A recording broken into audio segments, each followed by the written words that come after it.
I'm Jennifer Crane. I'm the program chair for the Master's in Counseling Psychology department, and I have been the program chair for almost 9 years. This is our 17th intensive for me being the program chair, so we're just kind of sitting with that too, yeah. What do I love?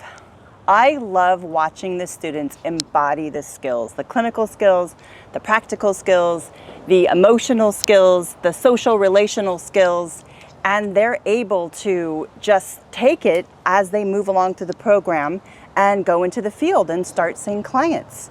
I would say like a year and a half through this program, there is an apex of experience. So it's probably the most difficult quarter for students. They have addictions, they have trauma, they have diagnosis and assessment, and they get all these skills to help them like lead up to that and through it, and then to watch them come out on the other side of that and work their way towards seeing clients in person. It's just a beautiful process. And there's like a natural rhythm and cycle that happens with cohorts coming in and going through and leaving. And I'm really feeling that passing of time right now. And it's precious. In our program here, we really teach our students how to be observant of who they are and sort of how they show up and the space that they take up.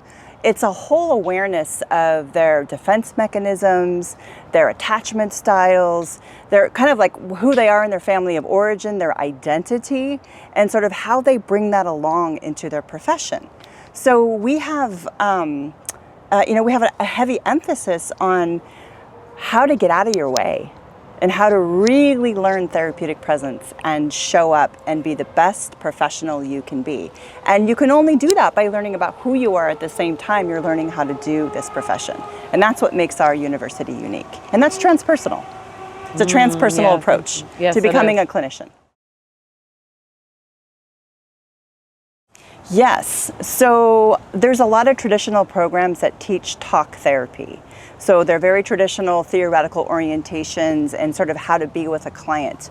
We go much further beyond that. We teach somatic interventions, we teach creative expression interventions, we have spiritual interventions, and so we're treating and looking at people as whole people. So they're not just a diagnosis, they're not just a problem. They are whole people who bring them whole selves to the field, and we bring our whole selves into the room too. And one of the most important things that we teach as well is how to build trust and rapport with a client and authenticity, because that's really where the work happens. Any therapist in any school can come along and just do interventions after intervention.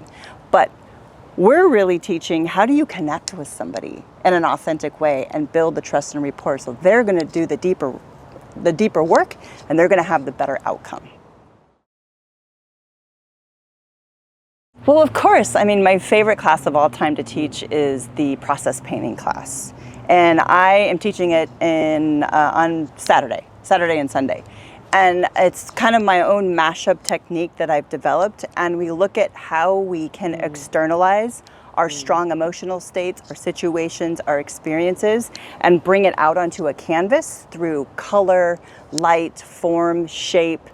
You do not have to know how to draw. That's not what this is about. Or it's about creating in the moment, and it's about the process of what's happening inside.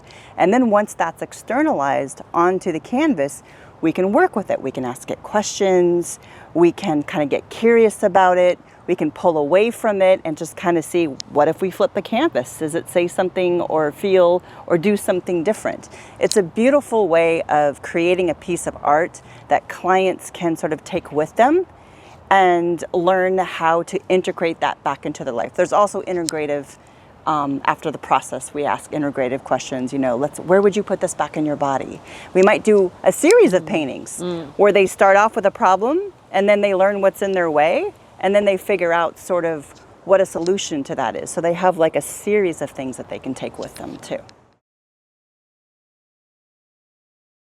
I think one of the most cutting edge approaches to counseling psychology is teaching the therapist about themselves, right? Because we're learning about how we get triggered and our own traumas and our own sorts of ways that we get caught up in things. And if we can teach the therapist what it is that trips them up, and they learn how to do that here in this program. Maybe they come up against it in their cohort. We have a cohort program, so we really rely on the cohort to be a container and a holder, and a sometimes like provocative, and other times like supportive and warm. It just depends on who's in the cohort and how that dynamic plays out with our individual cohort members.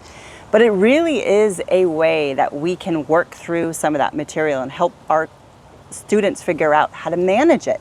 So when they go out into the field and they're sitting with clients, they're not looking at that for the first time. It's not surprising them. They have some tools and skills to work. And that sets us apart at agencies. We've always gotten feedback from our agencies. Your students really know what they're doing. They really know how to forge that connection in those relationships. And they go right into that. And it's very useful, and it sets us apart from other students in practicum at other universities. Humility.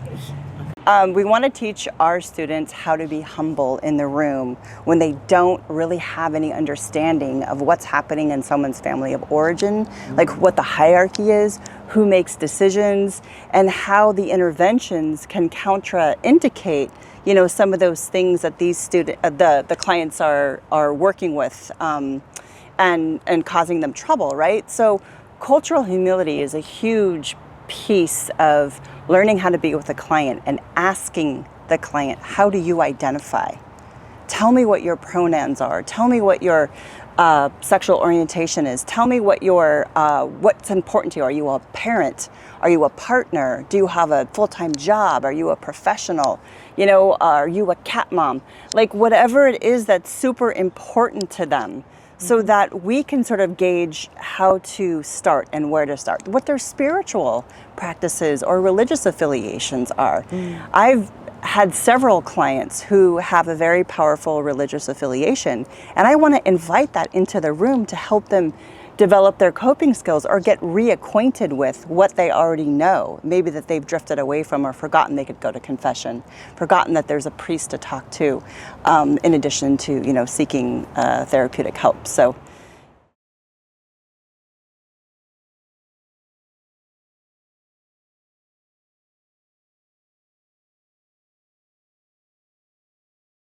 Well, I think if you're thinking about going into counseling psychology and you're thinking about doing a program and you want to go to a graduate school where we have fun, we do art, we do movement.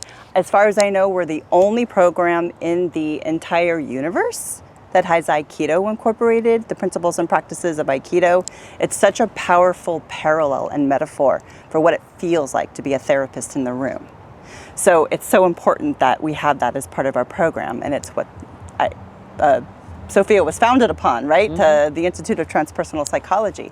So in order to have, like, just come and experience it, you know, talk to an admissions counselor and get into the program. If you're thinking about it, don't wait. And why would you want to go to a program that doesn't have all of these fun, interesting, self-deepening, while you're learning to be a professional, options and opportunities and experiences? So that's my question to you.